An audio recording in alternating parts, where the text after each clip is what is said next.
So Galen, I have this problem. Yes. You have several. Do you want to know what my problem is? Well, I mean, yes, of course I do, but, you know... It's already going so terribly. I have this problem, Galen. Yes, what is your problem? Oh my god, you're doing like the worst version of yes and. You know what I mean? Yes. Yes. It's your response to everything. Oh my god, can that be the bit? I just say yes and to everything that you say, all right, whether or not it makes sense. I was trying to start this off just to like get people to send us a freaking email and be like, oh, I got words to say, and then Galen's like, oh, well, you can say those words when you send it in an email, and then I'd be like, whoa, what's the email? That kind of thing. But Galen has already frustrated me, and we're at the very beginning of the episode. Yes, and? Please send us an email, nintendoeverythingpod@gmail.com. You can send those emails to Nintendo. No, you don't even get a chance to say it.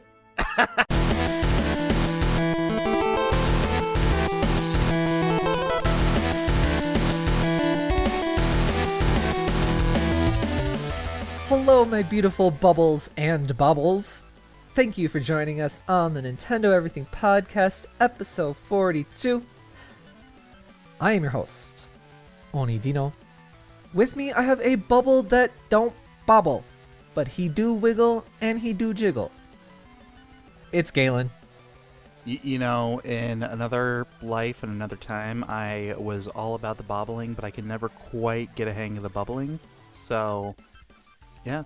What is bobbling to you, Galen? What is bubbling to you? Yes, and what is bobbling to you, Galen? But bobbling is like just walking down with that little like bounce in your step, but it's like a physical bounce. Oh, that's just like, cute. Boom, boom, boom. Yeah, and it goes left and right and left and right. That's cute. Yeah. I'd say you bobble now. Yeah.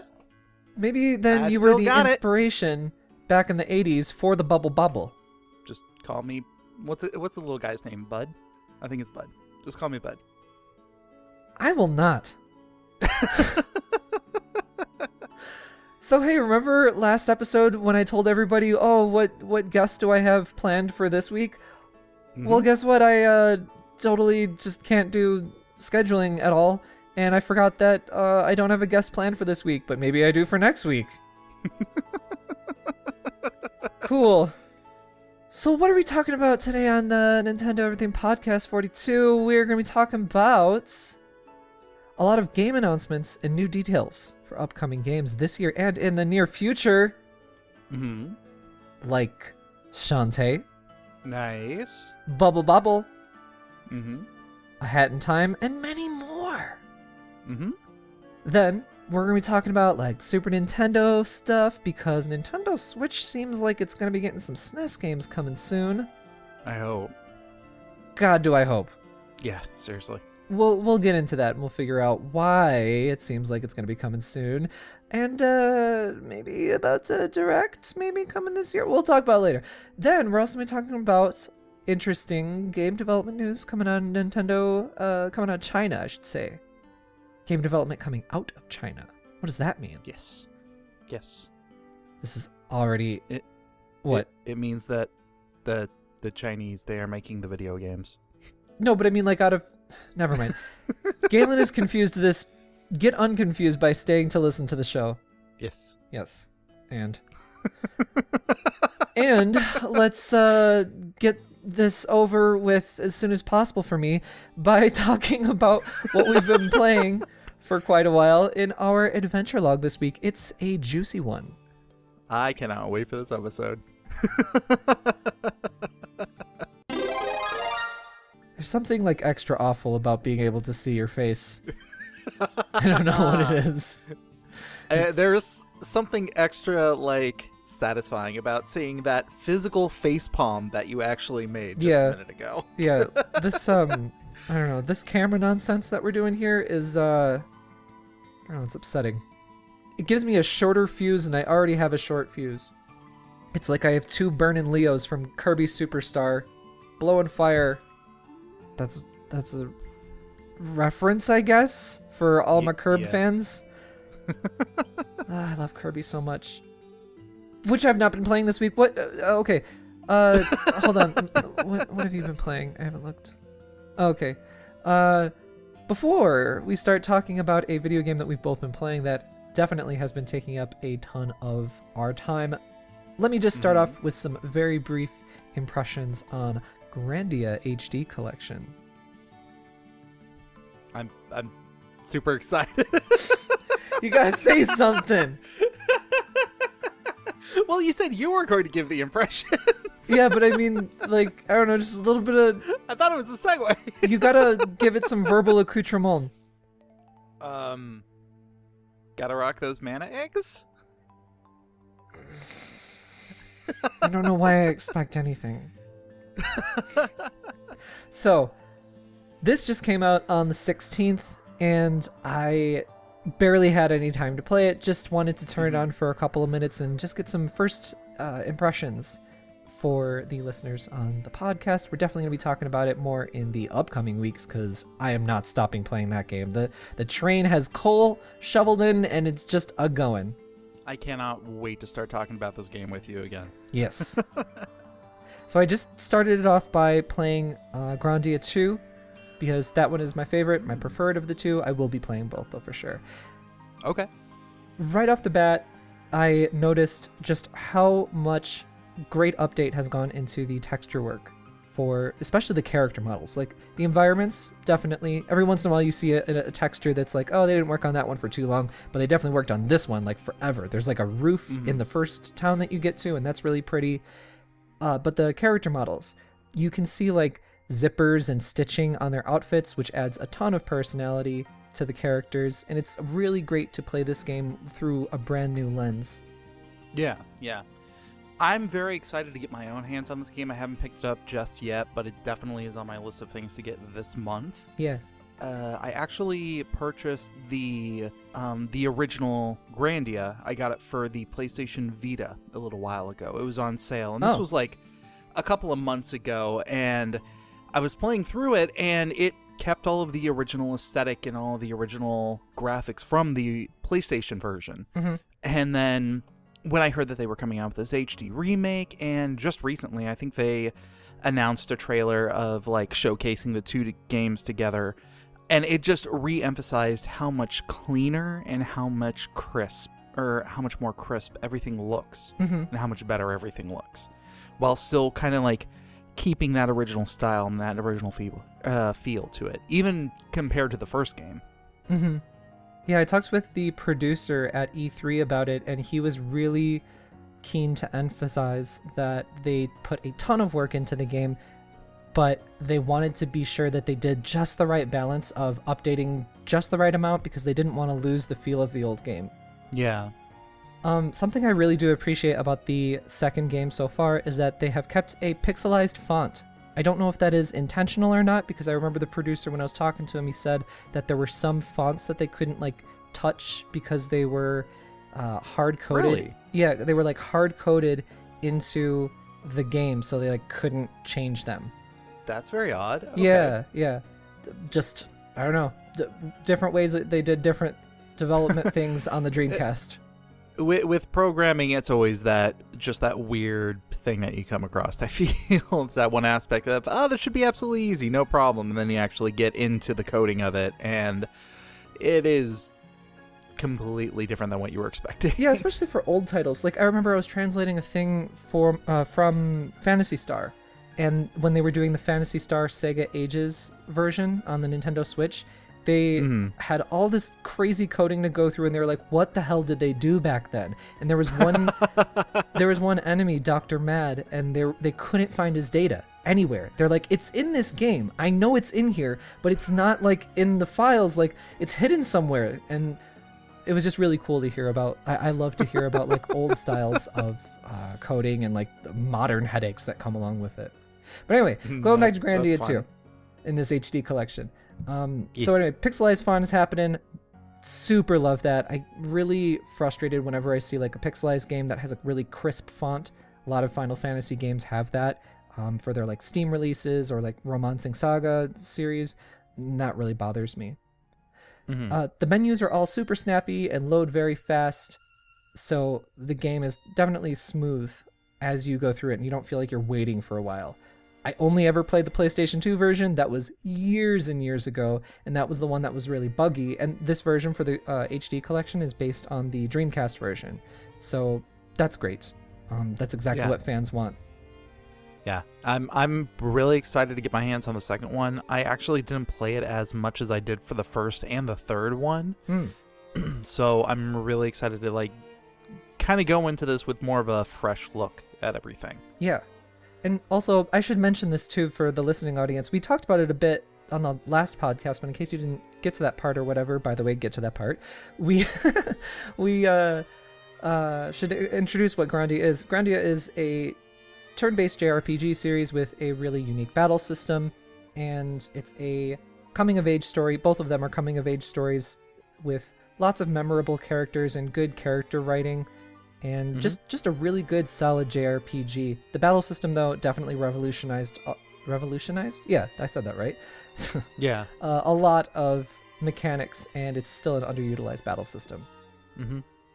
Personally, Grandia has very close nostalgic connections to me because I think, Oni, with you and I, like, this is along the same time as, like, Lunar, that this game came out that we started talking about this and playing this, so yeah.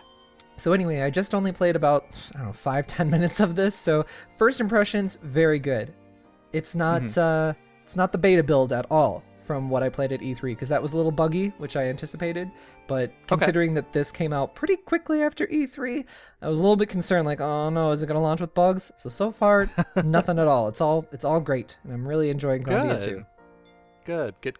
That's good to hear. And so I should also mention, I play video games on a YouTube channel that I just started with my husband. It's called Game Married, Gayme Married. And I would love to play Grandia on that channel. I'm worried that it's not going to be very watchable though, because it's an RPG, right? So it's slow paced. Those things are like really good for streams, I think. But I don't know.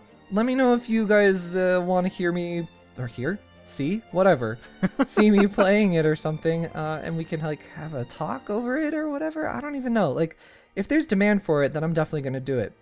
Yeah.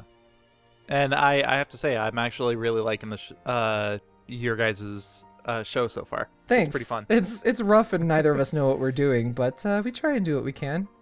I think I'm on episode 9 of the Ultimate Alliance 3. Oh yeah. Where you guys just fought a robotic enemy. What, are you keeping spoilers off for this conversation? I wonder who it is. Yes. It is the age of spoilers. I'm gonna just stay away from it. So. Okay. Ultra spoilers, some may say. Ultra spoilers. Yeah. Yes. Yeah, the last 5 episodes, we were definitely hitting the booze with our friend Overman on that one, and that was some real good fun. So let's move on now to this game that we've both been playing. It is the game that I can't stop playing, and when I'm not playing it, it's all I can think about. Fire Emblem 3 Houses. Absolutely. Galen, Yes. Oh, Jesus. You rented this from your local CBD taco video store. Yep. Part Mexican restaurant, part CBD dispensary, part video rental store, which, saying it out loud, it still perplexes me that how well all of those things kind of like mash together. I rented it and I actually renewed it, so I've gotten about 2 weeks worth of the game right now. It is every bit as engaging and time-grabbing as I expected it was going to be with the previous entries in the series. I was a little bit hesitant on the whole classroom, like, teaching aspect. Like, I felt like the entire series was going more towards dating simulator more than anything else. Yeah. But that is not it at all, and I'm very happy by that. Same here. I'm really glad that they actually dialed it back. That stuff is fun, but personally, I never got attached to it.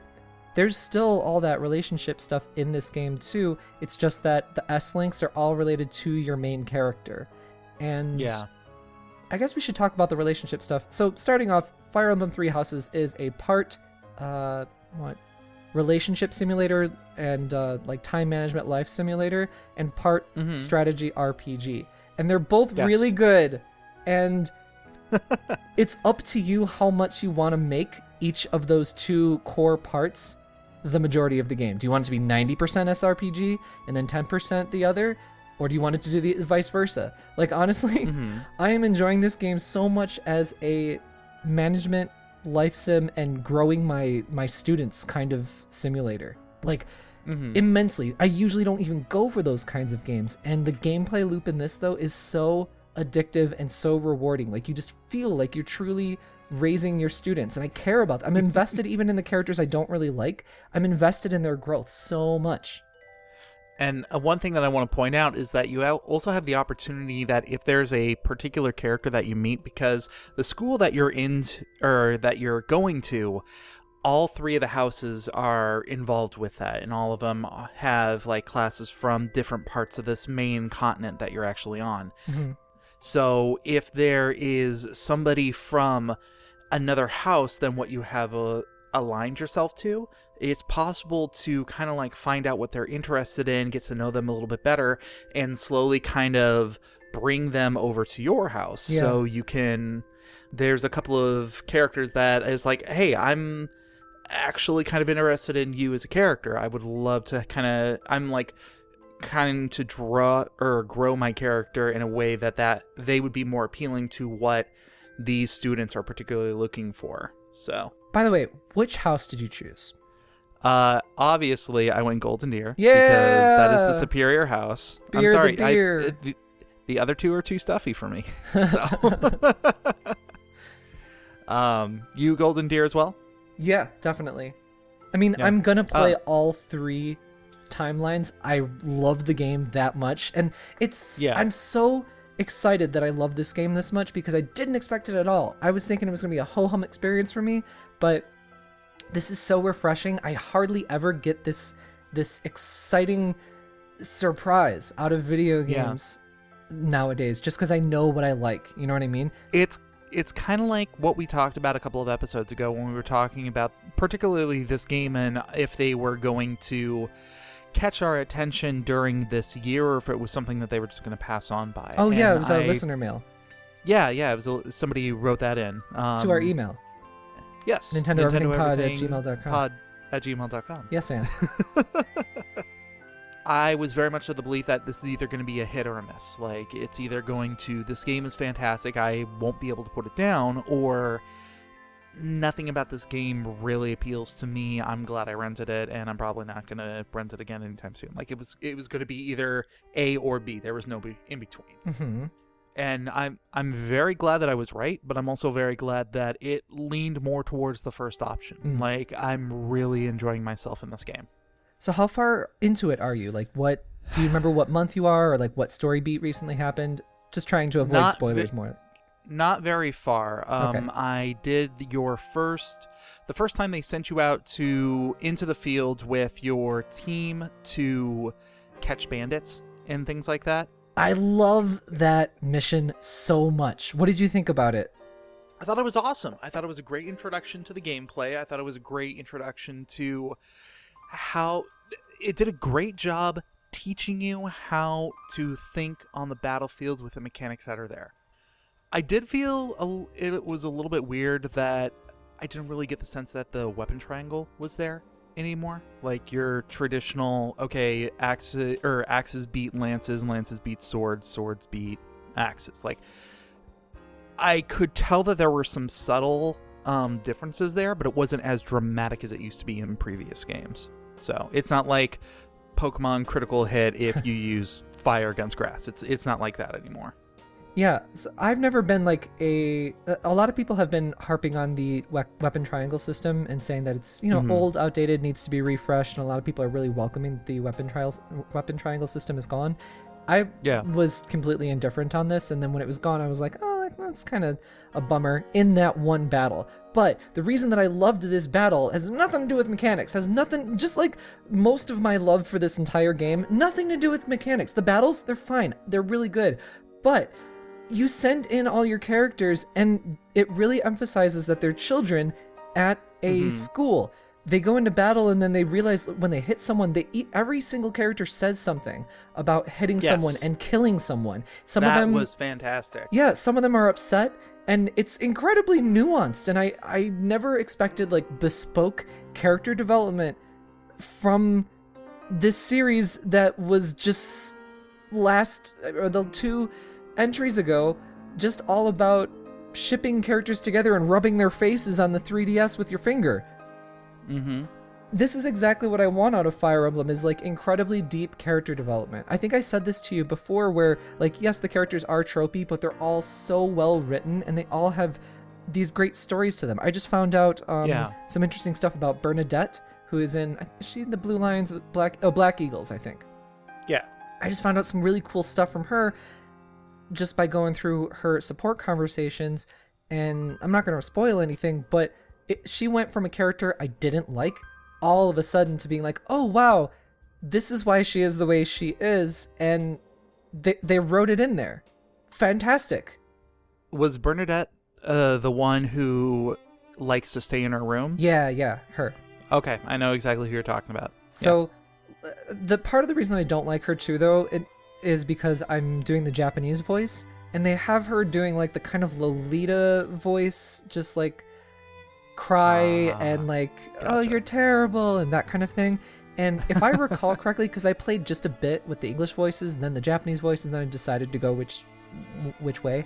I think that the English voice was a lot better for her, just for me personally. I'm not saying the Japanese voice actor is bad. It's just that they're doing a pet peeve for me that I really don't like.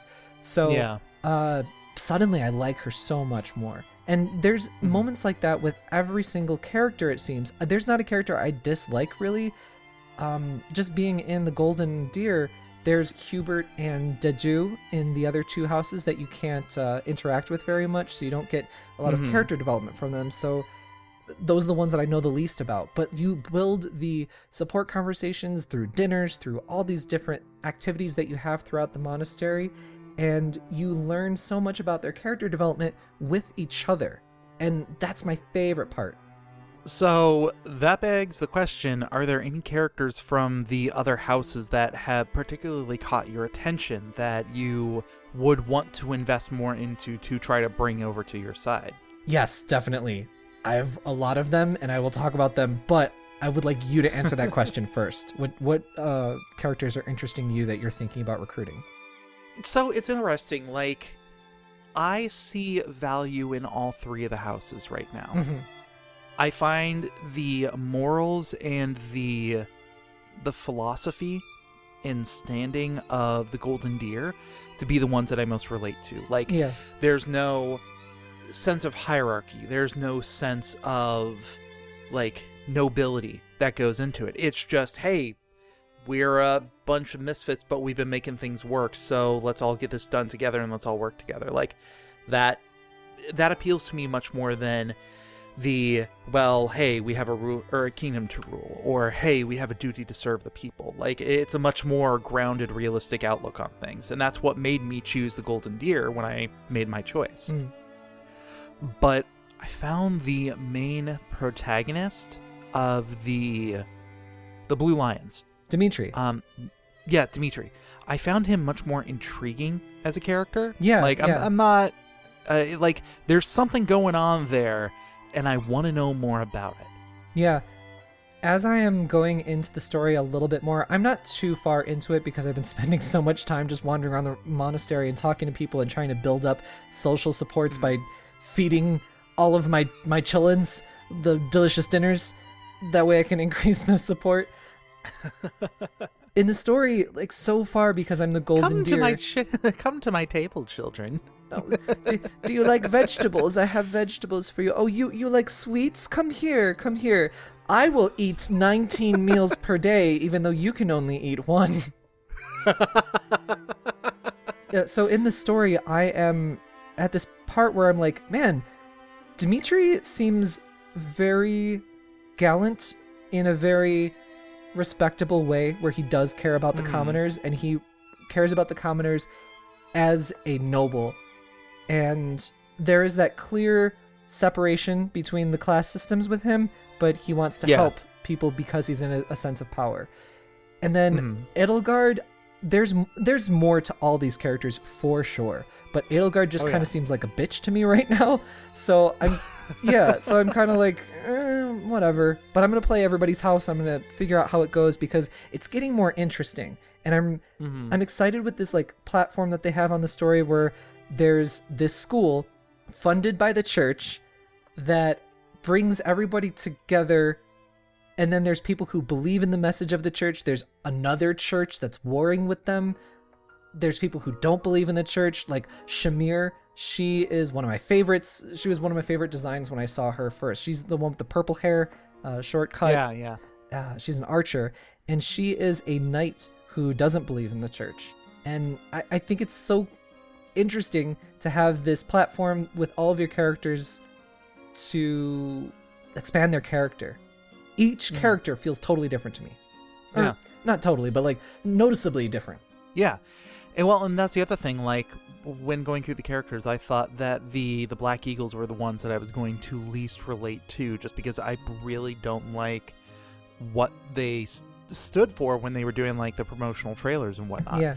But one of the characters that I find the most interesting is Dorothea, and I keep wanting to be like, okay, here's this random girl who sings. Let's figure more out about her and everything like that. And it's like, well, now I have all these hoops that I have to jump through just in order to kind of go. It's a freaking dating sim. God damn it. It's not entirely a dating sim. It's more like I'm experiencing it so much more as a human relationship simulator. Not relationship in the like sexual sense or anything, but just like human social relationship.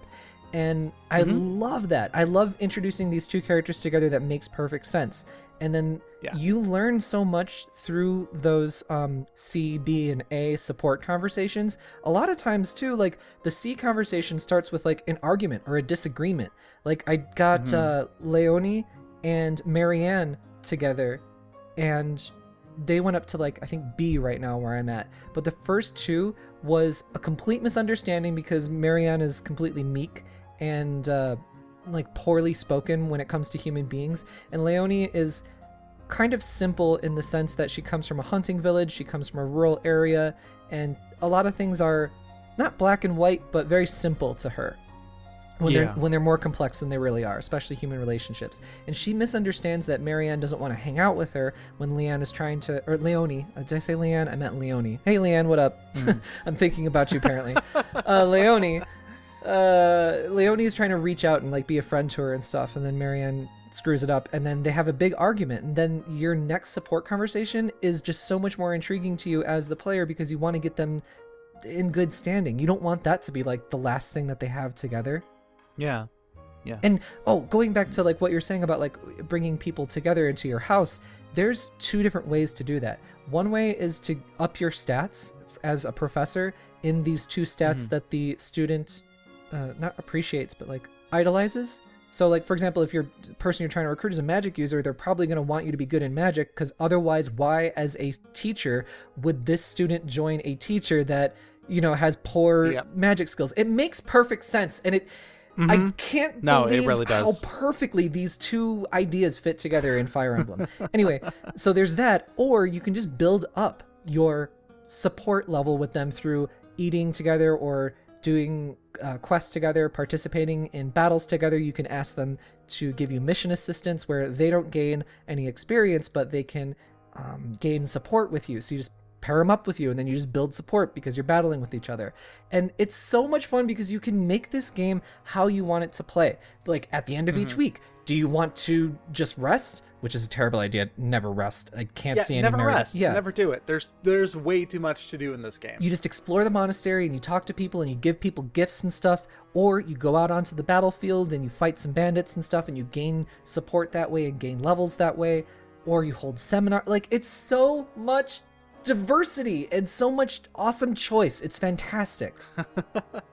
It's a very satisfying game when playing it. Like, I have to be honest, I'm probably not going to rent it anymore because I recognize that I'm at that point where the more I rent it, the more money I'm going to lose out when I finally decide to go buy it. So yeah, you need to buy it because I want to talk about this a whole lot more because I want to talk about all the different characters and stuff.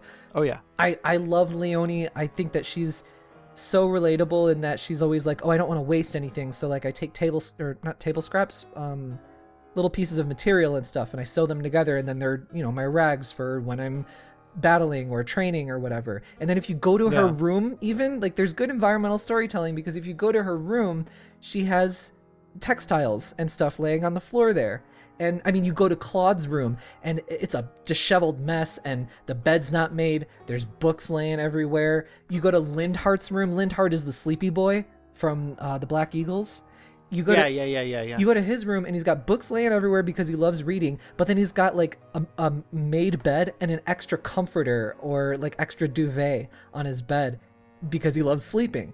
So like there's little things like that in these environments, and even though they're not the most impressive looking environments or anything like that, they did take time to tell a story in them. And my God, do I love that so much about video games.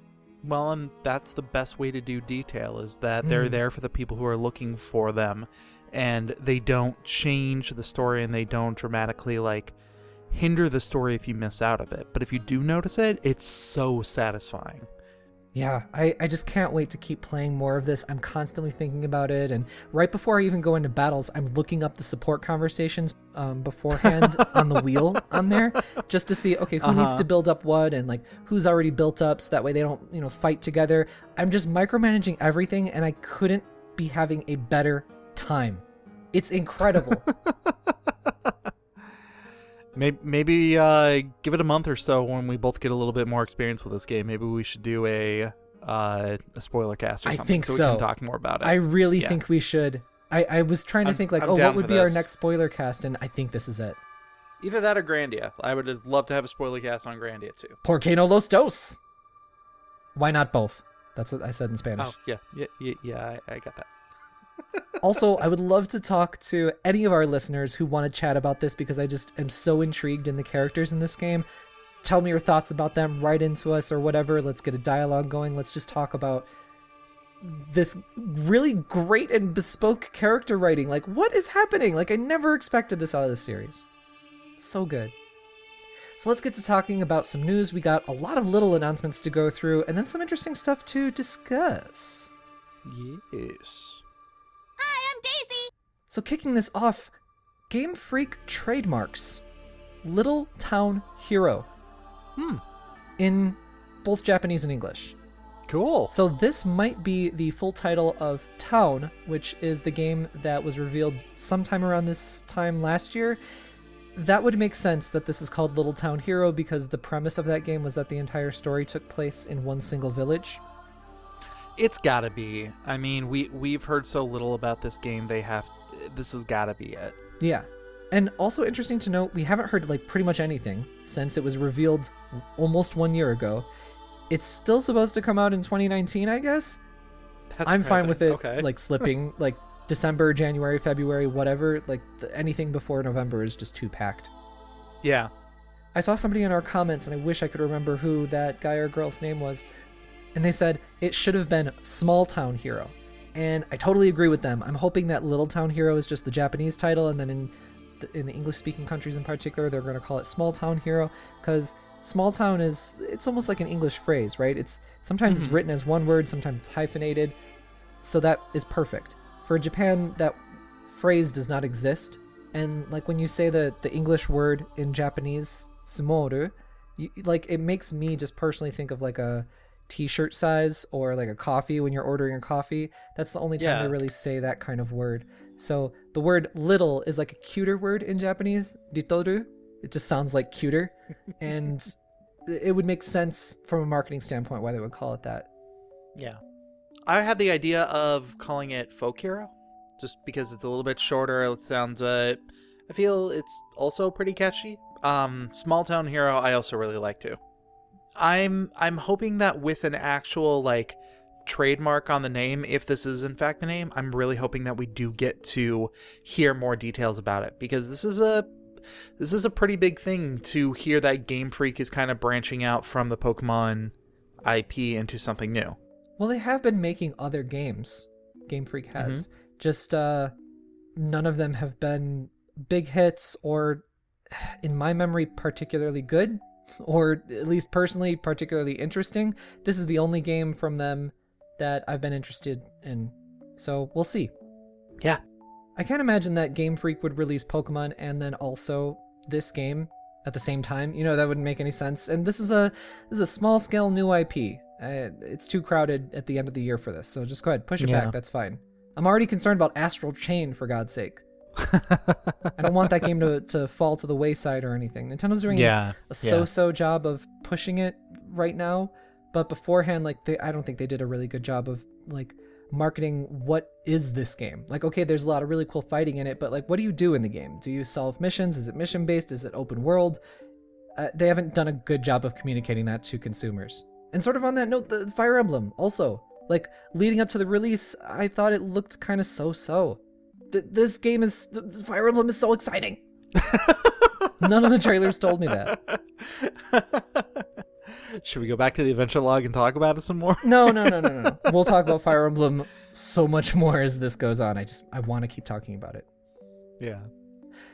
So maybe we're going to see a Nintendo Direct, and this is going to be a bit of a theme as we go through the rest of the news here. Maybe we're going to see a Nintendo Direct in September? Historically, Nintendo have done them then.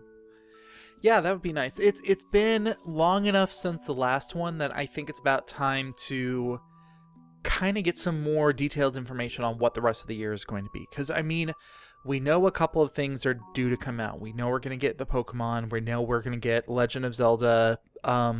Luigi's Mansion. Dragon Quest. Well, and that's the thing. We know Luigi's Mansion is coming out this year. And it's stable enough to have a build that we saw at E3 that you actually got a chance to play, but we still don't have a dedicated launch date. And yes, we do. It's launching on Halloween. Do we? Yeah. Oh, Halloween proper? Yeah, which is a weird date in terms of video game sales. Oh, okay. I had no idea about this. This is the first time hearing about it. Sounds like an uninformed fake gamer to me. I guess it is. Give me a Farmville account and call me Pro Gamer. This is a weird Pro Jared reference? Do I have to cancel you immediately before you get started? So anyway, it would be cool to see a September Direct that just kind of pushes what's happening this year, and then a little bit of what we can expect at the very end of the year, the tail end, December, and then going into the rest of the winter, January and February. Yeah. They don't want to detract away from their holiday stuff, but they want to do anything they can to push it. I would like to see a mid-tier excitement Nintendo Direct. Nothing super crazy exciting, but just something mid-tier. I 100% think it's about time. Maybe they can announce Daisy for Luigi's Mansion 3. Oh, that'd be nice. Moving forward, Shantae 5 has been announced as Shantae and the Seven Sirens. Nice. I like this. I was really excited to hear this. So in case you don't know, Shantae is an action-adventure platformer where she whips her hair back and forth and belly dances to transform into different creatures. Shantae is a half genie. Shantae has both the bubble and the bobble. She got so much bobble. The games are incredibly charming and well written. The series first started out on Game Boy Color with a title that was published by Capcom, if I recall correctly, and then ever since then it's been an indie title fully owned by WayForward, who were the original developers and have made themselves really well known in the 2D action platformer / Metroidvania world. So we're getting Shantae 5 for sure. We heard a little bit more details on it with new abilities and junk. There's also going to be a collectible card system that allows players to augment Shantae's powers, which I think is great. Lots of customization options are always welcome in video games for me. Absolutely. Anything that can evolve an outstanding series or a long-running series like this is definitely welcomed. Yeah. Part of the appeal for me for Shantae games is not only the gameplay, and I know it's going to be fun action platformer with some light RPG elements. it is so charming in its art style and its characters, and there's always reoccurring characters like Roddy Tops and Bolo and Risky Boots. I mean, there's just so many characters that I want to see more of, and I'm always looking forward for them to show up on screen when I'm playing this series. It's a really, really good series. It really is. It really is. And you're right on when you were talking about the charm of this game. Like, I've never wanted to start playing a game and then just set down the controller and just watch the screen for a minute just to see what your character ends up doing. Well, not like that. But no, I mean, it's just the little details in that game are definitely very, very well appreciated. Oh, we also have lots of screenshots on our website showing off what this game is potentially going to be looking like. It shows, which is a point of discussion because the game has, pixel origins up until Shantae 4, which is Shantae Half Genie Hero. The game was always pixelized to some degree. With Half Genie Hero, it was like a 2.5D thing where the sprites were 2D and then the world was 3D in a 2D plane. But Shantae 5 and the Seven Sirens, whatever you want to call it, that game is looking like it's going to be entirely sprite, entirely 2D. It's not going to be a 3D environment. So I really like that. I love the hand-drawn art or hand-drawn looking art. It's very refreshing to see that thing still kind of like refined. Because you don't see that in a lot of games nowadays. Yeah, it's something that it always interests me as like a creative person. I mean, recently I played the Monster Boy demo on my YouTube channel, and that game is so beautiful looking, and everything looks like hand-drawn, and they have all these extra animations in their faces, like when they duck or how they sit or something. Just gives off so much charm and character, and you can get a feel for like what this kind of character is based on just their movements alone. That's the same stuff that I love about Shantae. Oh, and speaking of kind of going along Monster Boy and like the theme of that game on you can like change your character into different monsters and stuff. I also wanted to point out that they have a new feature in this game that they were talking about where it's called it's a fusion magic or something, where you can actually transform into different creatures and different monsters to kind of explore towns and things like that to get a more in-depth look in a different take when you're exploring things. That's interesting. I didn't know that it was for exploring towns, because she's always done like animal transformations in the majority of her past games, except for Pirate's Curse, where she got her powers taken away and then she had to start from scratch. But that's interesting. I'm always excited to see how they're going to introduce that kind of tried and true gameplay element in this long-running series in a new, refreshing way. Yeah, me too. Well, and I'm kind of wondering if this is going to be more for like, if this is going to be progression blocking, or if this is just going to be like coincidental usage. Yeah. Or if this is going to be more of like a Metroidvania thing where you get a new power and then all of a sudden you can go back and you have more access to places you didn't have before. I'm sure it's going to be the latter, and then probably some of the former as well. Most likely. But they always do a really good job with the level design and, making it feel like backtracking is worth it and exciting. The Shantae games have always been kind of a sleeper hit for me, in the sense of they're the games that I don't actively think about, but when they do come up, I'm like, oh yeah, that game's amazing. I'll definitely give that a try. Yeah. Like there's the surprise hits for me. Yeah. So good to look at. So very excited about this one. Something else I am excited about is that A Hat in Time is finally making its way to Nintendo Switch very soon, October 18th. Yeah, in fact. Yeah, that is right around the corner. The physical version is live for pre-order on Amazon right now. And we've learned that the game is going to include the Seal the Deal DLC, but, and this is a bit unclear here, it says, I think that we have heard that it needs to be downloaded separately from the eShop. It's not clear if the DLC is included in the physical copy or not, or it's unclear, I think. I looked this up a little bit. From what I looked into and what I understood, it did come with the physical edition of the game. So you do get the Seal the Deal DLC with a physical copy. Okay. But if you are getting the eShop version, you do have to get it separately.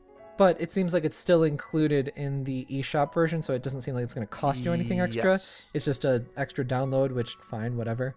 Yeah, awkward that they would do it that way instead of like kind of bundling it in with the game itself. But whatever. It's free. It's fine. Yeah, it's included. Exactly. So, A Hat in Time, if you have not heard of what this game is, it is a 3D platformer, very GameCube-esque. And it has, from what I recall hearing, it's been getting like really good reviews and pretty positive reception across the board. It's already out on like Steam and PlayStation, and it initially was not going to come to the Nintendo Switch. We did an interview with the guys at Gears for Breakfast where they sort of explained that it's being built on a version of Unreal Engine 3, and they weren't sure if the Switch was even going to support Unreal Engine 3 when the game came out in 2017. Like, there was just so much unknown at the time. And they're a small development team. They're an indie development studio. So it was just too much for them to even consider at the time. Now that's why it's coming so much later to Nintendo Switch. But it looks like it's shaping up real good. There's launch trailers on our website. And I'm just totally gonna buy this game. Yeah, and I mean, you were talking about how the game feels very much like it was something from the GameCube era. Yeah. I would even go a little bit further beyond that. When this game was originally being kickstarted, they said that a lot of their inspiration was like Mario 64 and Banjo-Kazooie and even like Spyro. So if you're trying to get an idea on like what the game is like or what it plays like, think of those games. It's a kind of an early era 3D platformer. Yeah, I think mechanic-wise, well, I don't know about mechanic, but like design-wise, it is that. Visually, I was thinking about, it looked very GameCube-like. Yeah, and even like spiritually in a sense, like playing the game, you kind of get a feeling of, oh, this is what playing Banjo-Kazooie was kind of like you get similar feelings there. One thing I do want to add that they are bringing into this game is local co-op. Thank you. I wanted to bring that up. I wrote that down in my notes and I totally forgot. It's just straight up split screen co-op. Go have fun with a friend. Like, that's really cool. Yeah, and that's not in the other versions of the game, at least not yet. So that is a good addition to the Nintendo Switch version. Yeah. And also, I'm really happy that I'm seeing more Kickstarter games come to the Switch, because and especially for physical launch too. Like, the fact that this game has a physical copy coming out for a modern day console when it came out 2 years ago, like that's really cool. So then moving right along, we also got an announcement of Doraemon, which I should say in like English, Doraemon Story of Seasons, coming October 11th to the Nintendo Switch. This is a Story of Seasons game that has Doraemon as the central theme. I put down in my notes, he is the blue Japanese cat mascot. Yes, I guess that is the only way I can describe him. I guess I should tell people who that is if they don't know. Like, it's weird to think that some people don't know him, but he's not super popular in the West. He is a big, weird sort of cat-looking cat. Yeah. And he can create a door to anywhere and wherever he wants. And then all of these characters are going to be from that series, so it's going to have the charm of that series mixed in with the Harvest Moon / Stardew Valley kind of farming and life RPG elements. So this is a game that when we first heard about it, it was only in a Japanese Nintendo Direct, and I remember bringing it up on the podcast and being like, oh, this is probably never getting localized. But lo and behold, it is, so this is great. Yeah. We have a ton of screenshots on our website, so do check them out because the art style is gorgeous. I love the way this game looks. The art style is actually the driving factor for me that is making me think about buying this game. I'm usually not really into the farming sims, but just this great watercolor aesthetic is so well executed that I'm like, I just want to buy this game so I can look at it while I'm playing it. Yeah, I'm a little bit more reserved on that because I have a much harder time at the farming games. So yeah, I need to be cautious. Sometimes I can sit through gameplay that's only so-so for me. Like, I'm not saying like whether it's bad or whatever the gameplay, just for me it's not that engaging, as long as I'm really enjoying staring at the game. Yeah. I did that with Paper Mario Color Splash. The writing in that game, top notch. The visuals, absolutely gorgeous. The gameplay, yeah. But I enjoyed my time with it. Yeah. So I still haven't beaten that one. Add that to my list of like 3DS games I need to beat. Color Splash is the Wii U game. Okay. Sticker Star is not worth your time. Sticker Star is what I was thinking of. Color Splash is better than Sticker Star in pretty much every way, which not a tall order, but it's still not the Paper Mario of the first two games. I'll just wait until Mario Tactics comes out. No. that game won't be made. There's already an SRPG, and it's already amazing, and it's already Fire Emblem 3 Houses, and you already have it in your Switch right now. Moving forward, Cooking Mama was announced recently. Cooking Mama Cookstar. Nice. Coming later this year. Screenshots on our site. It sure looks like Cooking Mama. Yeah. Not much of a jump visually. I kind of forgot about the series a little bit. Like, I How haven't could played you a Cooking forget? Mama. I haven't played a Cooking Mama game since Trauma Center was a thing.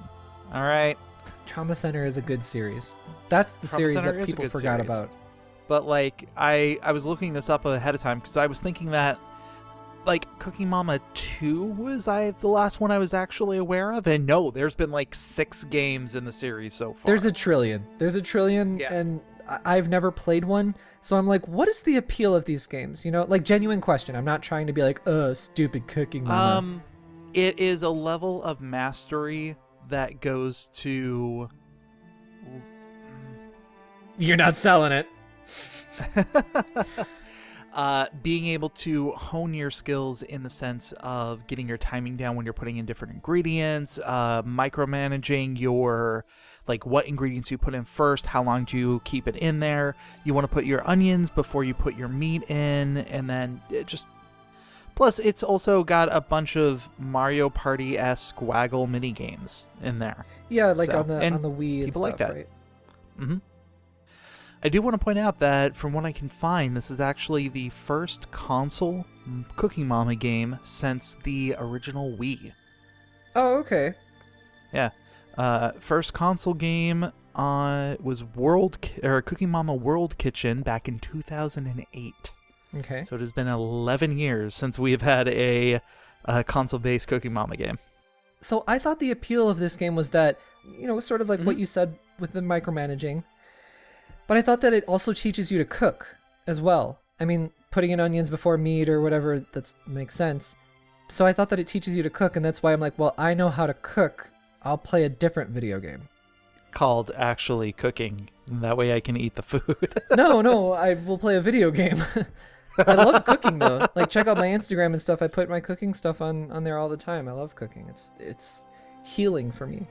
I don't think that playing Cooking Mama would be healing for me. I do not think that either of us are the target audience for this game, but I definitely will say that there is an audience for it. Yeah, you're right. That's good to point that out. Also, I wanted to point out that in this game, they are actually offering vegetarian version of foods as opposed to just regular versions as well. Yeah, that's good. Which I thought that was pretty cool. Yeah, more options for people, especially if you want to like learn certain things. I mean, I know lots of people that go vegetarian or vegan when I was younger, and they didn't know how to cook and they didn't know about nutrition. It's like, well, you can't just like be eating poorly already and then remove like a core food group that's giving you some nutrients and then still just eat poorly. So if this helps people to learn to cook, that's cool. And the Switch is being so widely used that there is definitely like a small portion of it that is the casual audience from the Wii or whatever. So I could, there's an audience for this. I'm just surprised that visually it doesn't look any better than like the 3DS game. I don't know, maybe this is not the appeal, but like you would think that like, okay, everything looks the same, but then the plated, finished, perfectly made food should look really good, right? I normally I would agree with you. I feel like they are very much trying to keep to the aesthetic of the game. It would be like saying, why don't the plants and the water and everything like that look better in the new Animal Crossing game. Like, it's trying to stick to a very particular style. No,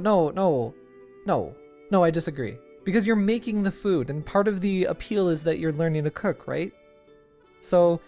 Well, and also, part of the appeal of the game is that the speed at which you're doing it. I mean, you can cook up a thing of steak and mashed potatoes a lot faster than you can in real life. And for some people who find cooking a little bit more... I'm trying to base an argument here. By making things up? Like, oh, well, in Zelda, I can climb a mountain faster than I can climb a mountain in real life, and therefore... And yeah, and some people get some sort of like satisfaction or like extrapolating and taking from those experiences. Extrapolating. Lovely listeners at home, you will notice that this is the moment when Galen just throws words out of his mouth. They just shoot right out, and he makes an argument for something he doesn't even know what he's arguing for. What is this person? I have no more words. No more words. I just wish we would see like some uber realistic, crazy good looking food in that, just like the fruit in Pikmin 3.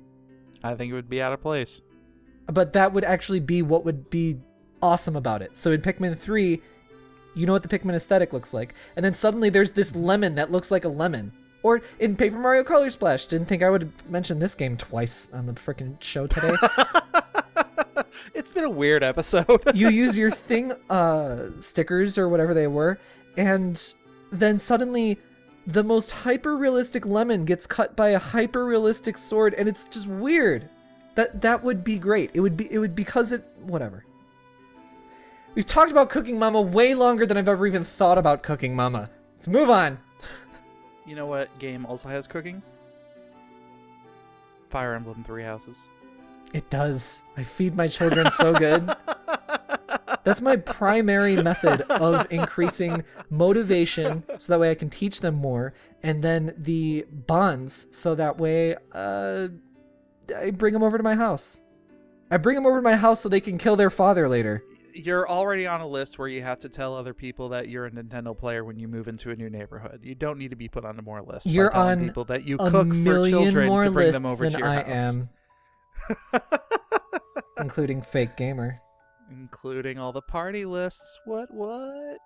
You are on party lists so that way you can collect coats. I still get invited. Bobble 4 Friends has been announced exclusively for the Nintendo Switch. This is a cult game from the 80s by Taito. When I think of them, all I can think of is Lufia, though. This entry is developed by the original studio and will include new local 4-player modes. This is going to be digitally and physically released in Europe on November 19th of this year, and USA will follow in the first quarter of 2020, which is an interesting break. Yeah. Then there's also apparently a collector's edition too. It is great to see an old series like this that was somewhat dormant suddenly get a new entry. Yeah, I mean, Bobble's an arcade staple. I mean, it's always been a fun time. I do think it's a little bit weird that they are separating and prioritizing a European release before a North American release. Not that I'm trying to prioritize North America over anything else. It's a very unique separation there, that they have a dedicated hard release date and then something else a little bit later on. Yeah, there's like a million different reasons why that could be, right? And yeah, I mean, because they're releasing it before the holiday selling season, I'm wondering, do they only have the availability of X amount of carts?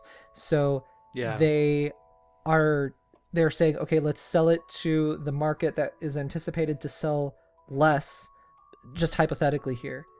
And that's why we'll put it out in Europe first. But I don't know. It's so many weird things. So whatever, we'll see. Also, it was really weird to hear that this game is having a collector's edition come out with it. Yeah. Although, we don't know the more what's that in I it. thought about it, Yeah, we have no idea what's out in it, but the more I think about it, I really hope that there's a little plushy bubble guy. Me too, like in the trailer in the very beginning. Yeah. Real cute. That would be great. Those little dinosaurs is so cute. Mm-hmm. I forgot where I read this, but I think it was somewhere on Twitter. Somebody said that the Switch is like a necromancer for arcade games like this. And it's like, yeah, they totally are. Like thinking about all the different things that come back, all the shooters from Sega, Saturn, and Super Nintendo era that you can play in the vertical mode. So that just like an old arcade game where it had the longer screen. Switch is awesome. Switch is fun console. Now you just got me thinking about Doug Bowser as a necromancer. Yes. And let's see here, and I will add a little bit of microtransaction. No, not too much. I will take those back, and then I will add some bad internet connection and some crushed Sega dreams right up here. Out of those 3 things you mentioned, only one of them, and all 3 of those are alive and well right now. I don't know. He's not necromancing anything. If anything, he'd be like, oh, you wanted the mysterious Murasame Castle or whatever it was called on the Nintendo? This series will relive. I wish. I'd love to see them take old properties like that and Ice Climbers and just do something different with it. I've talked about this about Ice Climbers before, but like make it a super fun co-op thing that is totally different than the original NES game, the arcade style. You know what? With the way that the chips are falling right now, I'm going to call it right now. If we see Ice Climbers, it's due to black magic. Is black magic what you call Super Smash Bros? Because that's the reason why they would be having any resurgence whatsoever. So on the topic of old games, let's talk about SNES games, probably coming very soon to the Nintendo Switch. Crossing my fingers. The story here is that a new filing appeared in the FCC database for a wireless SNES controller. The application doesn't have much information in there in the way of important details, but the device ID for this wireless controller does have a 3-character prefix in it that all the other wireless devices for the Switch have as well. So all signs are basically pointing to yes, that this is a wireless controller for the Switch. Now, before we go into that too much, I had a thought when I was looking this up. You know how the NES wireless controllers have like the Joy-Con slidey thingy on there? Yeah. That's fine because there's no shoulder buttons on the NES. On the SNES, there's 2 shoulder buttons, so I'm wondering how are they going to put that there without it interfering, right? I mean, it's entirely possible that they have an alternate charging method, or it's also entirely possible that it is the buttons are designed in a little bit of a different way where they can actually coincide and plug in with a Switch rails. I always think that these controllers are such a useless waste. I would agree with you if it was not for the success of the Super Nintendo Classic. Oh no, I'm not saying that there's not a market of people who will buy NES controllers and SNES controllers and stuff. I just mean that like money-wise for me, I already have controllers. I don't need to buy another controller. As a personal preference. Okay, I get that. I get what you mean. And I kind of agree with you. There is a market for nostalgia, especially Nintendo nostalgia. Oh, yeah. Just listen to how many whiny babies there are on the internet. There's still people talking about only the first 150 Pokemon. So going back again to the like potential September Direct kind of thing, maybe we'll hear this in that Direct, maybe? It's possible. If they're submitting the patents now, I think it's a little bit too early to be hearing that. No, but didn't the controllers come out way later for the NES games when the Nintendo Switch Online NES library launched, though? I feel like that launched... Not by too long, I don't think. I would be much more inclined to think that this is going to be something that we will learn about in a Direct. I don't think it's going to be this one. I think it'll be the one that comes out after this. Ugh, that's just even more time that we have to wait for SNES games to come out when they should have come out over a year ago. Unless they are really going to try to push wanting to bring attention to Switch Online before Christmas, which I do also see them doing. Maybe you are right. I can't see them doing that really, though, in the form of new things to add to Switch. I think that they're trying to push it through, here's these games, and so you have to buy the service in order to enjoy these features on the games. Mm-hmm. They have talked about how they want to improve the system. Yeah. Yeah, and so they're making steps toward it, but I don't know. Good thing it's cheap. I know it's going to be coming. It's going to be coming one way or another. It's just a matter of when, what's a good timing. Well, then what I need to ask myself is, will I ever care? Because I love the SNES. It's probably my favorite console ever. NES games are a big skip for me because a lot of the games that I would care about would be games that wouldn't be released on it. So like Monster Party or Little Samson. Those are games that never ever are going to see another release. Mm-hmm. And even like classics like the Mario Bros. Trilogy on the NES, they have my favorite versions on the Super Nintendo. Those updated sprites are so beautiful. I love the way that game looks. Yeah. And I mean, I will be completely honest. Personally, when it comes to the NES, I do have some good memories. I do have memories of playing through the original Mega Man games. I remember playing the Mario games. I remember playing DuckTales. I remember playing Captain Planet for the NES and renting that and being all of the angry at it. But the memories that I have associated to them were not from the gameplay itself. Lots of them suck. Yeah, after playing some of the games that they had brought out through their Nintendo Online service, the games I don't feel translate as well nowadays as they did back then. Like, I don't think that the nostalgia can override the problems that those games had when there are so many other options that are available. Now, Super Nintendo games, that's a different story, but NES games, Boring. Moving on to our next bit of news. Nintendo's iQue division is moving into game development. Mm-hmm. So what is iQue? iQue is a Chinese company founded by Nintendo that has handled distribution, localization support. They released the iQue player back when there was a video game ban in the country. And it's kind of been a lot of things throughout the years. So moving forward, they are going to work on game development, and they're already hiring for that as well. This is an interesting, undefined announcement. Well, I don't even know it's an announcement. This was more just people were noticing this. Like, Nintendo has not made an announcement on this. Yeah. And personally, I think that we won't really be seeing a whole lot out of iQue as a leading studio or anything like that. I have a feeling Nintendo transitioning iQue to what they are going to become is more of a legal thing that helps them streamline a whole bunch of processes or releases in the region for the future. We'll see, though. Yeah. This is interesting, especially because the history as a more of a hardware-based company as what iQue was. Was it, though? I mean, they released the iQue player thing, and then they released the iQue DS thing. So the iQue player, I actually looked it up. From what I can see, they only had about 14 games on the system. Yeah. Yeah, they don't have a whole lot of experience, I feel, with like actually designing new games. That's why they're hiring.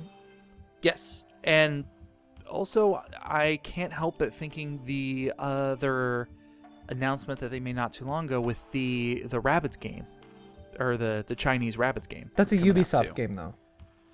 Yes, it's a Ubisoft game, but Nintendo's really kind of focusing on, hey, look, we're developing games that we have the Chinese audience in mind and focus in mind.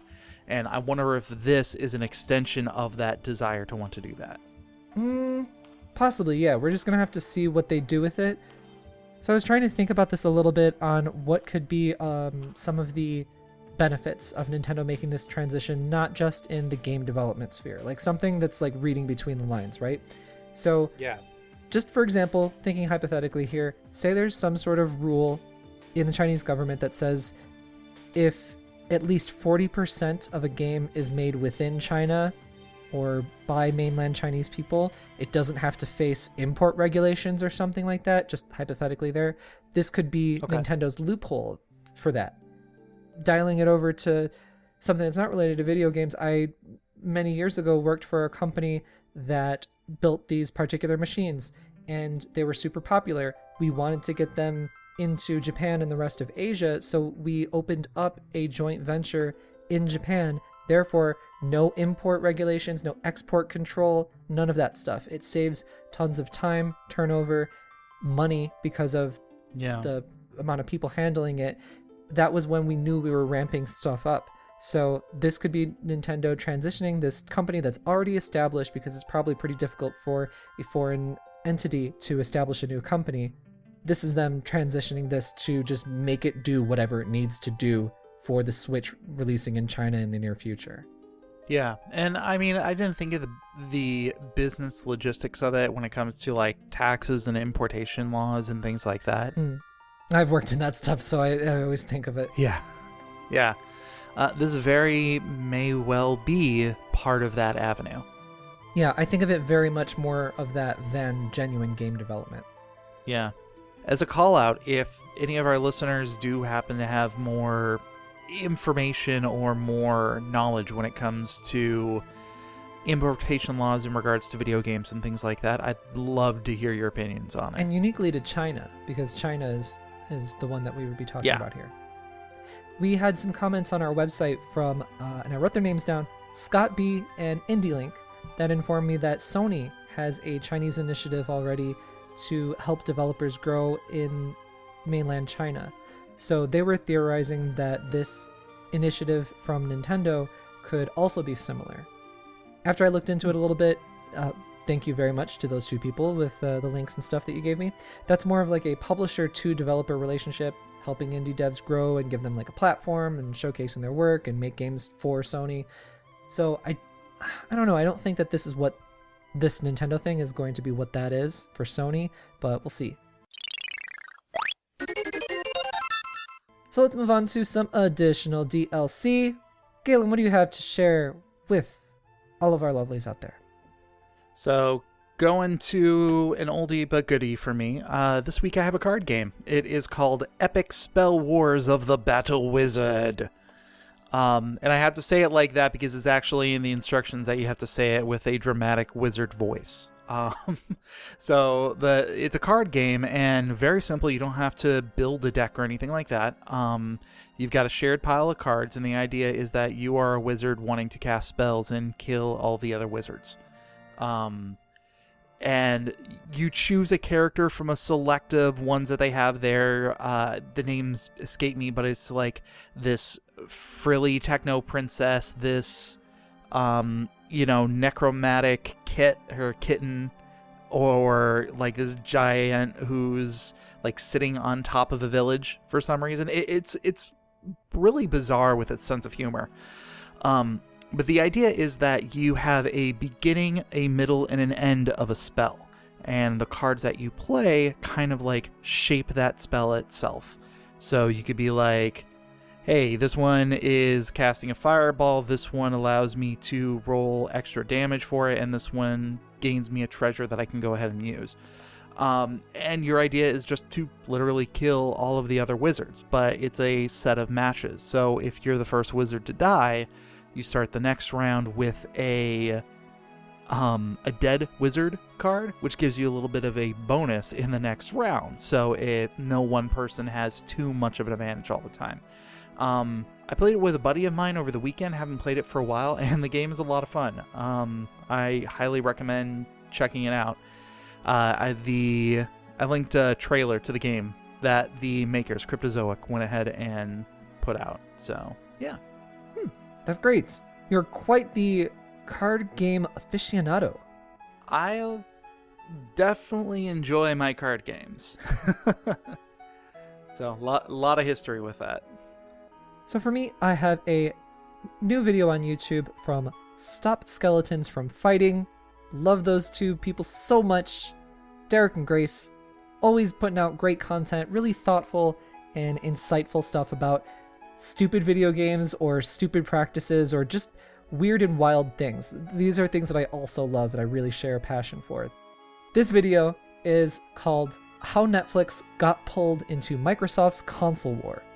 Now, this is not just about Microsoft, but this is about both the 360, PS3, and the Wii, that generation of hardware. I loved hearing about it and learning about this aspect of the video game industry that I didn't know at all. And like, not to be I don't know, like way up my own ass about like knowledge or whatever, but usually... Hey, I was watching this one documentary not too long Well, no. What I'm trying to say is that like usually when I learn things about a game series or about whatever thing in history and video game history, usually I'm like, okay, yeah, I knew about that, and that was sort of a refresher, or, oh, that was like one thing I didn't know, and then I knew the rest. With this video, I learned so much because I didn't know anything about this, so I was hoping I would share it with people and they would learn a bunch about it, because Stop Skeletons really researched it. But it talks about how Netflix had a partnership with Microsoft for Netflix exclusivity on the 360 at the time, and then through marketing mumbo jumbo genius, they were able to eventually release Netflix on the Wii and the PS3 as long as they had discs for those two consoles. And then the exclusivity rights ran out, and then you could download just the software, the app, on the Wii or the PS3 and get the Netflix streaming thing going. And just how incredibly big Netflix was on the Wii, I had no idea, because I barely played video games that generation. I definitely barely played the Wii. Just fascinating stuff. Never knew any of it. So, fun story. When I was working at Best Buy, I would actually, if a customer came in wanting to get like a Blu-ray player with internet access, which back then cost like $300, $400 because it was newer technology, I would often go ahead and like guide them over to getting a Wii, because with the Wii you could just, it was like $100 and you got Netflix, and that's what most of the people really wanted. Right. And at that time too, it, like, though the Wii was SD, and they talk about this in the video too, even Netflix agreed with Nintendo when they put out the statement of like, oh, well, the Wii is SD, but then the other thing is HD, so, you know, it's a waste. Even Netflix said to publicly, well, there's not a whole lot of HD content on Netflix right now, so you're not missing anything by using the Wii. And the numbers that they showed in this video were so high for people experiencing Netflix through the Wii. I had no idea it was that impactful. Oh yeah, absolutely. But then especially when people jumped ship from 360 to the other consoles in terms of how they consume Netflix as a streaming service, because the 360 you had to pay for the online membership and everything, and for the other two consoles you didn't, so you had to pay to get Netflix in addition to owning it. Was bad. It's just so cool because the growth of Netflix as a streaming program in the beginning, well, not the beginning, but like in the middle of their existence as a company, is also super fascinating, because they were just ahead of the time on a trend when they could have just crashed and burned, or they could have been sold off to Blockbuster. And oh, it's just it's so fascinating how society and sociology play into how companies come and go. And especially this being tied into video games. Sorry, I've gone on about this way too long. I'll be done in a second. Dear listener, it's just great. And I hope that you're just as much of a nerd for this stuff as I am. And if you are, definitely a video to watch. I'm definitely going to have to check this out. And especially because, like, the idea of Netflix having gotten bought out by Blockbuster, and Blockbuster being, like, basically evolving into what Netflix is nowadays. I don't No, Blockbuster doesn't exist anymore. No, I'm saying, like, an alternative. Like, if they had done it. Yeah. Historical fiction. You know what? I don't think Blockbuster and Chill has the same ring to it. They make a joke about that in there. Oh, do they really? They're funny they're funny about stuff on Stop Skeletons. Both of them are really good writers. They're both very bright. They're sharp. That's fun. I like that. Those kids over there who are possibly my age or just a skosh older. So let's move on to our fantastic favorite segment. Oh my god, so magical. Galen? Listen to mail!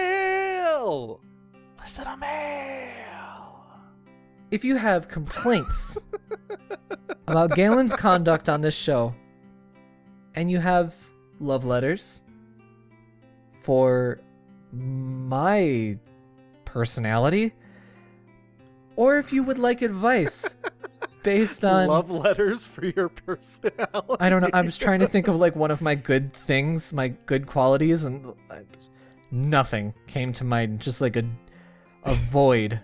You know, I was trying to describe your personality to somebody not too long ago, and I think the exact words I used were if Seinfeld in It's Always Sunny in Philadelphia was a person. And also the nanny. I love Fran Drescher so much. Mr. Sheffield. If you also have you want advice from us because I'm so sorry. Also, that we were talking about something and we just have talked about sort of our lives a little bit so far. And if it sounds like you have a problem that you think, or if you just want to hear Oni and his nanny impersonations, that too.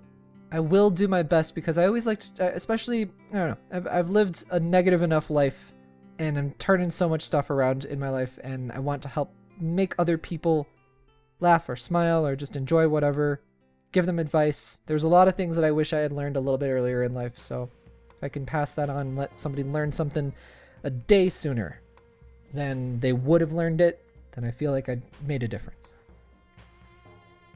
If you want all that, send those email too. Send this email to me. Is Nintendo empowered Gmail?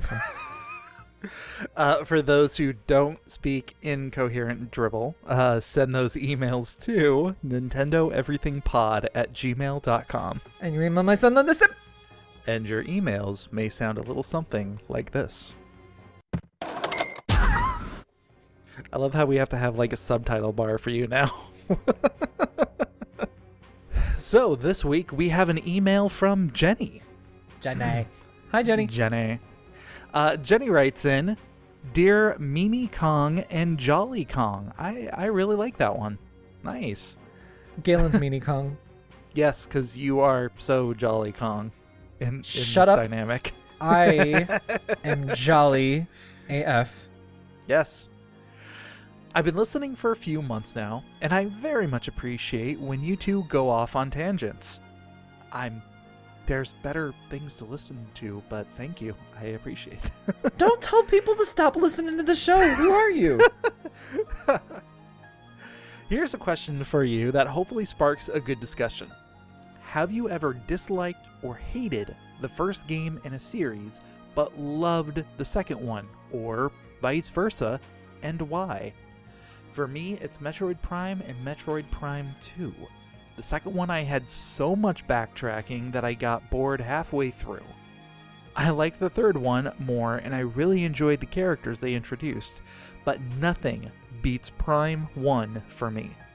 That is hopefully until Prime 4 comes out. Thanks for making me laugh every week. Thanks, Jenny. Thank you, Jenny. So, Galen, have you thought about this one? I have actually, and I've got a good one. The Musashi series, specifically Brave Fencer Musashi and Samurai Legend Musashi. And I think I might have mentioned this before for long-time listeners. I think you have, but please go into it more. So, Brave Fencer Musashi was a PlayStation 1 game, and it is one it's from of a my magical era of Square Enix, or Squaresoft at the time, where just they were making incredible games that were creative. And it felt new and refreshing, like Parasite Eve. And to date this game a little bit, I actually have the demo disc for Final Fantasy VIII that it originally came with. So great. Yeah, the game is fantastic. It had this really unique system where you had these two swords. You had Lumia and oh god, I can't remember what the other sword was, but basically this magical broadsword and this little like katana. Nodachi katana type thing.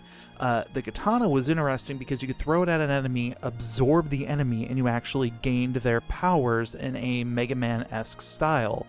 So good. Where you channeled your internal magic and your big spells through your much more stronger sword. And they had a very unique like stamina system built into it, as well as a sleep system. Like your character could actually get tired and you had to sometimes randomly fall asleep in the middle of town because your homeless scrub who just needs to wait for the shops to open up. And the game had so much personality. It was so fun. Yeah. Absolutely everything in the game, save for the namesake character, was named after some sort of food, or I think like one of them was like the Soda Pop Kingdom or something. Yeah. It had just so much charm in the entire game. Mm-hmm. And then fast forward a couple of years to Samurai Legend Musashi for the PlayStation 2. Gotta make it cooler. They tried. A game that was showcased a much more, or an older, like a more late teenage Musashi character. He was the same one. And his harem of princesses he had to go and save, which was the trope of everyone he would go save, they would give him a magical power or something like that, where beforehand you had to go and kind of beat these temples in order to get a power to go with it. And the writing was so forced, and the characters were below one-dimensional, like it was that bad.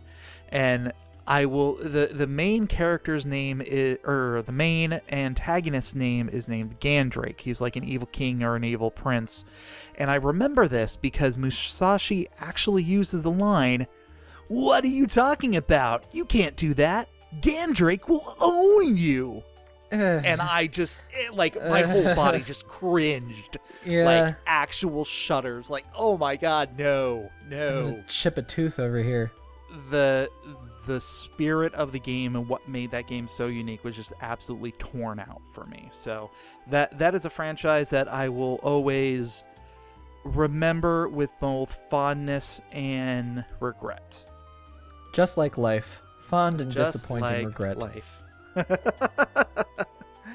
Oni, what about you? So I was trying to think, and I was trying to come up with like a good one for me. So in that thought process, I came across a couple, so I'm going to make a couple of mentions here. For games where the sequel was good and then original was, bad, for me personally, 10 and 10-2, Final Fantasy 10 and 10-2, are that. Whatever reason, Final Fantasy 10 didn't hook me. I never liked Tidus. Just didn't care at all. And then 10-2 came along, and it was campy, fun, rolled my eyes constantly. That battle system, the best. Loved it so much. So that's just a personal opinion. I need to try 10. I need to do it now. Remember in the second one, they really kind of embraced that campiness that went along with it. They really did, because they were Charlie's Angels. Yeah. It was Yuna, Riku, and Pain. Actually, and their dress spheres, which is just a job system, but job systems are great. The analogy of using them as Charlie Angels is actually really clever. I like that. It's not clever. It's exactly what they did. It's not clever at all. I'm saying, like, you saying that they were Charlie's Angels. Like, I had never thought about it that way before, but you're 100% right, and that's really clever to say. The battle system was fun. I'm trying to give you a compliment, damn it. No, let me turn it around and insult you with it. That's how we live our lives, game. Does that make me Bosley? Sort of in the same vein is Zone of the Enders. Now, I say that because the first game was good and I did like it, but Zone of the Enders 2 is an improvement on the original in every way possible. Every way. It makes the first game almost useless.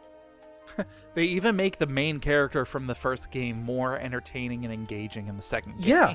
Yeah, everything was better in the second one. Everything. And you don't even play as that character. That game is so good. Zone of the Enders 2 is the best.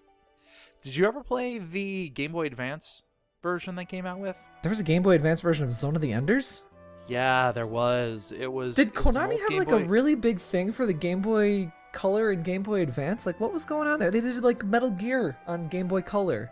Yeah. Well, I'm not sure about the Metal Gear one, but with the Zone of the Enders, it was actually a tactics squad-based RPG that they did. Was it good? It was not bad. I enjoyed it. I played through most of it. I can't remember if I beat it or not. Wild. I don't think I've ever heard of that. I might actually still have it. I have to open some old boxes. But in searching my memory for these kinds of experiences, the ultimate in sequel good, original bad is Street Fighter 2. The original Kingdom Hearts. No, sadly, all of Kingdom Hearts is bad in retrospect. So, Street Fighter 2. Kingdom Hearts 1 is good. We answered this question on a listener mail several weeks back. Kingdom Hearts 1 is good as long as you just think of it as a standalone story with answers you're never going to get the answer to. And you never go to Atlantis in the second game. Yes, you do. No. I was saying if you don't go to Atlantis in the second game, you'll have a much better time. Street Fighter 2 is incredible. An incredible game that awakened the fighting game explosion. Street Fighter 1 is absolute garbage. Pretty sure it was made by the same guy that went on to make Fatal Fury, which good for him, he got another chance. But Street Fighter 1 is not worth playing ever. I don't understand why they even put it in the stupid collection, that 30th year collection that they released on all the consoles. It's because they had no one to. cares. No one cares. Yeah. But then going around, the other way around, sequel bad, original good, there's tons of those, right? Mm-hmm. One that I wanted to bring up for sure was Parasite Eve, because even though I liked the sequel, and that was actually the first game that I played, the very first game is incredibly good. The second game is so different than the first game. Then the third game we don't even talk about, but that one is so different than both of those games. It's terrible. But that one's a really interesting one. You know, Parasite Eve is one of the games I don't think I ever played. And I will talk about Parasite Eve any chance I get. You need to play that game, Galen. The first game, at least, the battle system is so good. It's similar to Chrono Trigger even. Nice. All right. But then the ultimate of sequel bad, original good is Devil May Cry and Devil May Cry 2. Ooh. Devil May Cry 2 is trash fire burning of kerosene. Coming soon to the Nintendo Switch for way too much money. Hopefully it doesn't. Why? Nobody needs that game. But I know that there's so many more, and I just need to think about it a whole lot more. But this is a great question. Oh, yeah. Yeah, this is a list that we could spend a lot more time on, so, yeah. Parasite Eve is so good. Brave Fencer Musashi is so good. The PlayStation had some pretty awesome games. The PlayStation had amazing games from I don't know why I said Capcom. I meant to say Square Enix. Square Enix Golden Era is like mid to late Super Nintendo all the way through PlayStation 1 and then a little bit of PlayStation 2. But PlayStation 1 is Golden Era and Super Nintendo mid to late. It's just incredible. I never need any other video games ever again. Xenogears, Brave Fencer, Vagrant Story, Parasite Eve, my god, so good. The Bouncer. That one is not good. You and I just had a ton of fun with it.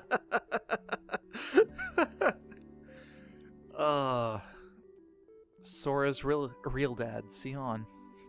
Seriously, look at the character design between those guys. Oh, they're exactly the same. You know why? Yeah. Because Tetsuya Nomura is a bad character designer. Tetsuya Nomura, his philosophy for designing characters, put a zipper where there isn't a zipper. Would you call that Shots Firaga? Yeah, it was good.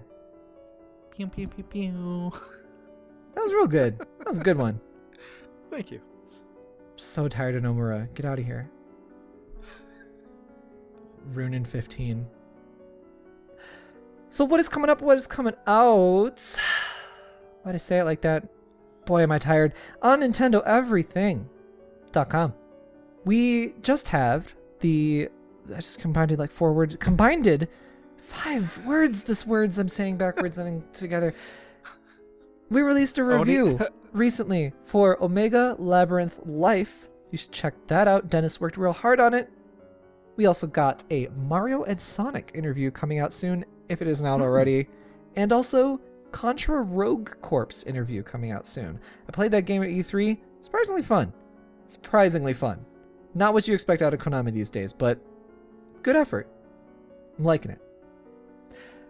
And even more stuff that I don't even know about. Who knows? You will know if you stay on our website, nintendoeverything.com, and stay connected to us on Twitter @nineverything, and check out the YouTube periodically. That's youtube.com/nineverything.